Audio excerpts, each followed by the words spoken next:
અમરેલી નાસિક રૂટની બસના કંડક્ટર દ્વારા બે મહિલા પેસેન્જરની છેડતીનો મામલો. છેડતીની ફરિયાદ અમરેલી ડેપો મેનેજરને લેખિતમાં કરવામાં આવી હતી. અમરેલી ડેપોના કંડક્ટર સિફતે હુસેન નકવી સસ્પેન્ડ કરાયા હતા. મહિલા મુસાફર સાથે છેડતી અને ધમકી આપવાનો ગંભીર આક્ષેપ છે. Amreli Nashik sleeper coach route દરમિયાન ઘટના બની હોવાનો આક્ષેપ છે. છરી બતાવી જાનથી મારી નાખવાની ધમકી આપ્યાનો પણ આક્ષેપ છે. પ્રાથમિક દ્રષ્ટિએ દોષિત માનતા તાત્કાલિક સસ્પેન્ડ ઓર્ડર ગુજરાત રાજ્ય માર્ગ વાહન વ્યવહાર નિગમ અમરેલી દ્વારા કડક પગલાં ભરવામાં આવ્યા હતા.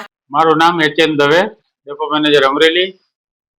16 તારીખે અમરેલી નાસિક રૂટની બસ એના નિયત સમય અહીંથી ઉપડી અને નાસિક જતી હતી ત્યારે નાસિક પહેલા એટલે કે લગભગ સુરત અને નાસિકની વચ્ચે કોઈ બે મહિલા પેસેન્જરની કંડક્ટર દ્વારા છેડતી થયેલી છે એવો મને લેખિત ફરિયાદ વોટ્સએપ માધ્યમથી ગઈકાલે રાત્રે મળવા પામેલ છે અને જેને આધારે અમે તપાસ કરી. આજે સવારે ડ્રાઈવરોના નિવેદન લીધા અને એને આધારે કંડક્ટરને અમે સસ્પેન્ડ કરીને આગળની કાર્યવાહી હાથ ધરેલ છે.